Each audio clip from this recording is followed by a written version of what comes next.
Welcome back to another episode of Rock Boys Football. With that transfer portal window finally opened up, I think we all knew that Mario Cristobal, the Miami Hurricanes, would be major players over the next couple of weeks in the transfer portal. And from what you're reading, within the first 48 hours, Mario Cristobal, the Miami Hurricanes, wasting absolutely no time, getting aggressive in the transfer portal. Want to talk about a few players that have emerged as top targets for this Miami Hurricanes program. I also want to offer you guys a couple of names that I think would be really good targets for the Miami Hurricanes as well. Fired up to get into this one. Before we do, and as always, just want to say thank you to you guys. A massive shout out, as always, to the Miami fans. This is a program that y'all know I love talking about. The amount of support you guys continue to show to the boys truly does mean a lot. If y'all do enjoy the content, consider subscribing to the channel. Much more importantly, would love to get some feedback from you guys in the comment section on some of the players we're going to talk about, or if you guys have players that you would like to see Miami go after. We'll update this list probably Friday afternoon, so we'll add some of those names that you guys put in the comment section. And without further ado, let's get into this one. And I don't want to bury the lead. The biggest target the Miami Hurricanes are going after, running back Damien Martinez from Oregon State, a guy that we've talked about in connection to Miami. We've talked about the numbers. In my opinion, a top 10 running back in the country. Now I think the conversation is the juice worth the squeeze? Is this a guy that's worth going out and making a big move for in the transfer portal? And as the days have gone by, we've discussed it a couple days ago. We updated a couple days ago.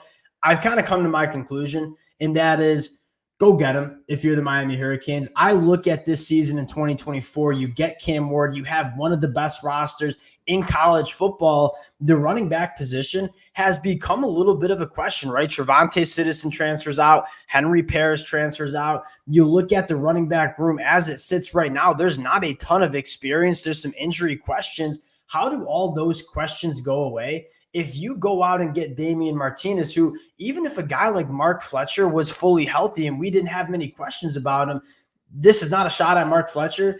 Damien Martinez comes into this Miami Hurricanes running back room and is immediately the running back one. And we said if Miami's going to go after a running back in the transfer portal, it had to be a game changer.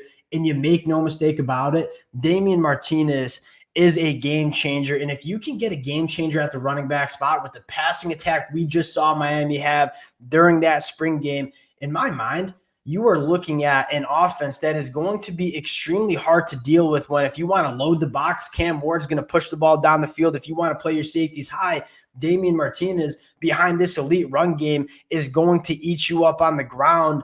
I think Damien Martinez is almost like that last missing piece for this Miami Hurricanes offense. And in a year where you go out and get Cam Ward, you have a roster that in my mind can be one of the best rosters in college football. You spare no expense. You push your chips into the middle of the table, and I think Damien Martinez would be an example of that. I'm officially on board in the Damien Martinez hype train. Now, worth mentioning, there's a little bit of smoke around Amarian Hampton coming from UNC as well. He hasn't hit the portal yet. I'll just say this. Both running backs, Martinez and Hampton, absolute studs. If Miami lands one of those guys, this year in a very good spot in that running back room. I think 2 top 10 running backs in the country. So whoever they go out and get, I'm going to be fired up for heading into the 2024 season. But make no mistake about it, I've made up my mind. Would love to see Miami go after Damien Martinez in the portal. Now, another quick addition that I want to talk about real quick, or potential addition, is Jason Zandel, who is, I think, the best player currently available in the transfer portal. Really interesting prospect, and I think would be a great fit at Miami. And this is not a move where you're adding Jason Zandel and he's going to play for this Hurricanes program in 2024. He's going to be a true freshman, and he was a true freshman that we love coming out of high school from Clearwater Academy, but knew that he was a little bit of a project, right? This was a guy that's from Mozambique in Africa, played rugby growing up, was kind of a raw, super athletic center prospect coming out of high school, where we kind of designated him to say, yeah, probably needs a year of development, but is going to be very, very good over the next couple of years. You look at how Miami's roster set up. You got your center and Zach Carpenter coming over from Indiana.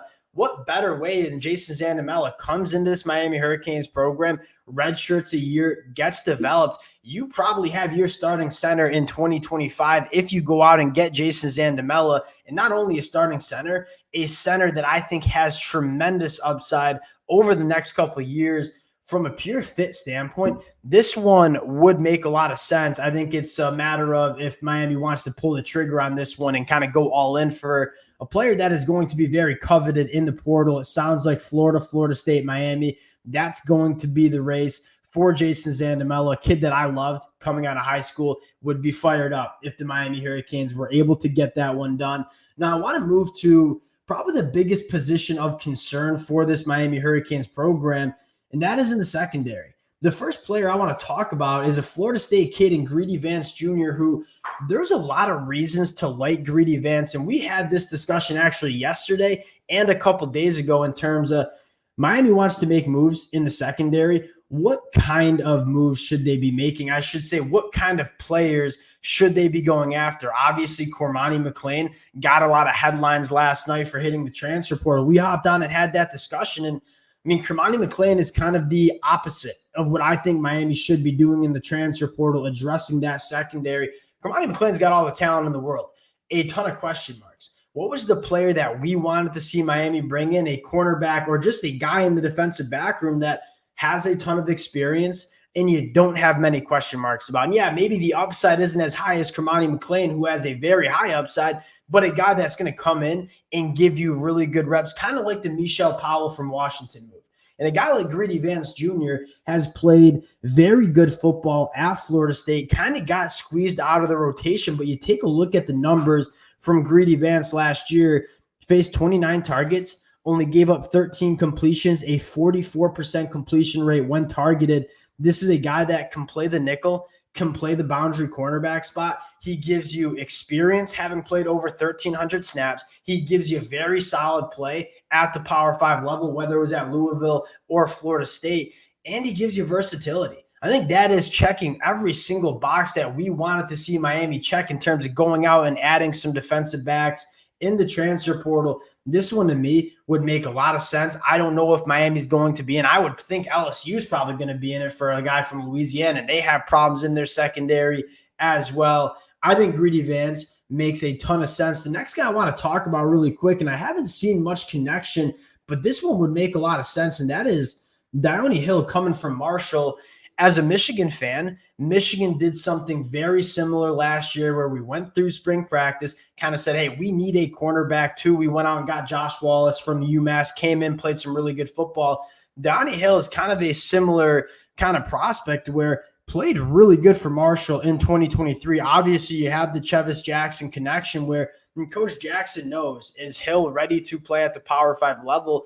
And if Jackson believes that, you'll probably see Miami make a move. There is a possibility that maybe Jackson says that he's a good player, maybe not at the Power 5 level, but I think would be an interesting target to kind of kick the tires on. You take a look at the numbers, was targeted a lot in 2023, 61 targets, only gave up 34 completions, a 55% completion percentage when targeted, played some solid football against some quality teams. I think the question here is, all right, he played really good at the group of 5. Does he have the physical traits to come up to the Power 5 level and play that kind of level? That's the question mark you have. But if the answer is yes, I think this one would make a lot of sense from a couple of different standpoints. Last guy I want to talk about that, we kind of said this going into the transfer portal where I don't think Miami needs to add another interior defensive lineman. I think they're very, very deep there. I think they're very, very good. And I think there's a lot of young talent that you want to make sure has that opportunity to develop. We also said this. If Mario Cristobal has a shot to make the line of scrimmage play better, he is going to take that every time. And CJ West emerged from the transfer portal, not a guy that we talked about heading into the transfer portal opening, but a guy that is very, very impressive from Kent State. 24 run stops last year, a 10% pass rush win rate at 6'2", 315, playing on the inside.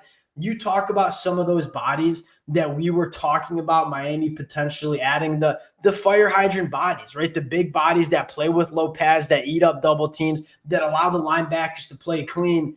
That's CJ West. And again, the question with CJ West is, all right, can you dominate it at the MAC level? Can you dominate it at the ACC level? That's the question. But this is a guy that the body type is exactly what we've been talking about for this Miami Hurricanes program. I love to see Mario Cristobal just kind of say enough's never enough on the defensive line, right? We brought in an elite class in 2024 on the recruiting trail. We made some really good additions with guys like Clark and Marley Cook. And he says, it's not enough. It's not good enough. He is consistently going to make the line of scrimmage play better for this Hurricanes program. CJ West would add some depth, potentially some star talent to that Miami Hurricanes defensive line. A guy that they offered would make a lot of sense. We'll see how that one plays out. Those are the names that I have for you guys right now. We'll probably update this one within 48 hours as usual. Cannot thank the Miami Hurricane fans enough for rocking with the fellas. If y'all do enjoy the content, consider subscribing to the channel. Much more importantly, would love to hear from you guys in the comment section, and we'll talk to y'all later. Peace.